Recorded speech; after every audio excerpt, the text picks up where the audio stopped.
വിശുദ്ധിയായിക്ക് സ്തുതിയായിരിക്കട്ടെ. വിശുദ്ധ ലൂക്ക അറിയിച്ച സുവിശേഷം 8-ാം അധ്യായം 37-ാം വാക്യം. തങ്ങളെ വിട്ടുപോകണമെന്ന് ഗെരസേനരുടെ സമീപ പ്രദേശങ്ങളിലെ ജനങ്ങളെല്ലാം അവനോട് അപേക്ഷിച്ചു. അത്ഭുതം ലഭിച്ചിട്ടും അത് കണ്ടിട്ടും ഈശോയെ മാറ്റി നിർത്തുന്ന അല്ലെങ്കിൽ തങ്ങളിൽ നിന്ന് അകന്നു പോകണമേ എന്ന് അപേക്ഷിക്കുന്ന ഒരു ജനത്തെ നമ്മളിവിടെ കാണുകയാണ്. സാധാരണ ഈ അത്ഭുതമൊക്കെ കാണുമ്പോൾ എന്താണ് ചെയ്യുന്നത്? ഈശോയെ, നീ ഞങ്ങളുടെ ഇടയിലേക്ക് വരണം, ഞങ്ങളുടെ ജീവിതത്തില് വീണ്ടും അത്ഭുതങ്ങള് ഞങ്ങൾക്ക് വേണം, ഇങ്ങനെ ആവശ്യപ്പെടുകയാണ് ചെയ്യുക.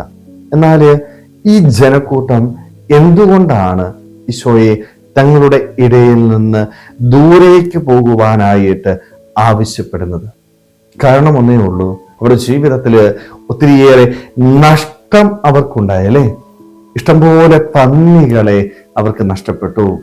അവരുടെ സമ്പത്ത് നഷ്ടപ്പെട്ടപ്പോൾ, ഭൗതികമായ ഒരു കുറവ് അവരുടെ ജീവിതത്തിലേക്ക് കടന്നു വന്നപ്പോൾ ഈശോയോട് പറയുക, ഈശോയെ, നീ ഞങ്ങളുടെ ഇടയിൽ നിന്ന് മാറിപ്പോകണം. കാരണം ഞങ്ങൾക്ക് പ്രിയപ്പെട്ടത് ഞങ്ങളുടെ ഭൗതികമായ നേട്ടങ്ങളാണ്.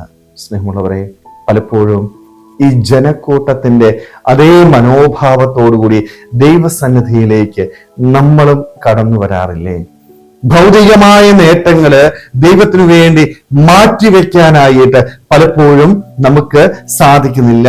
ഭൗതികമായ നേട്ടങ്ങൾ നഷ്ടപ്പെടുത്താതെ അത് നേടിയെടുക്കാനായിട്ട് ദൈവത്തെ പോലും ഉപേക്ഷിക്കുന്ന വ്യക്തികളായിട്ട് നമ്മുടെ ജീവിതത്തിൽ പലപ്പോഴും നമ്മൾ മാറിപ്പോകുന്നുണ്ട്. കാരണം ദൈവത്തെക്കാൾ ഉപരി ഈ ലോകത്തെയും ലോകം നമ്മുടെ മുൻപില് വെച്ച് നീട്ടുന്ന സുഖ സൗകര്യങ്ങളെയും സമ്പത്തിനെയും സൗഭാഗ്യങ്ങളുടെയും പിന്നാലെ നമ്മൾ ഓടുകയാണ്. ദൈവത്തെ ഇഷ്ടമില്ല, ദൈവത്തെക്കാൾ ഉപരി ഇവയൊക്കെ സ്നേഹിക്കുന്ന വ്യക്തികളായിട്ട് നമ്മൾ മാറി. അതുകൊണ്ടാണ് ദൈവത്തെ നമ്മൾ പലപ്പോഴും നമ്മുടെ ജീവിതത്തില് മാറ്റി നിർത്തുന്നത്. സ്നേഹമുള്ളവരെ, അതുകൊണ്ട് നമ്മുടെ ജീവിതത്തില് ഏറ്റവും കൂടുതൽ ദൈവത്തെ നമുക്ക് സ്നേഹിക്കാം, ദൈവത്തിന് വേണ്ടി എന്തും ത്യജിക്കാം. അതെന്റെ ആരോഗ്യമായിക്കൊള്ളട്ടെ, എന്റെ സമയമായിക്കൊള്ളട്ടെ, എന്റെ സമ്പത്തായിക്കൊള്ളട്ടെ, എന്റെ ദൈവത്തിനു വേണ്ടി സന്തോഷത്തോടുകൂടി അവ ത്യജിക്കാനായിട്ട് ഞാൻ തയ്യാറാകുമ്പോഴാണ് ഞാൻ യഥാർത്ഥ ക്രിസ്തു ശിഷ്യനായിട്ട് അവന്റെ മകനും മകളുമായിട്ട് മാറുക. അതുകൊണ്ട് ഭൗതികതയുടെ പേരില് ദൈവത്തെ ജീവിതത്തിൽ നിന്ന് മാറ്റി നിർത്താതിരിക്കട്ടെ.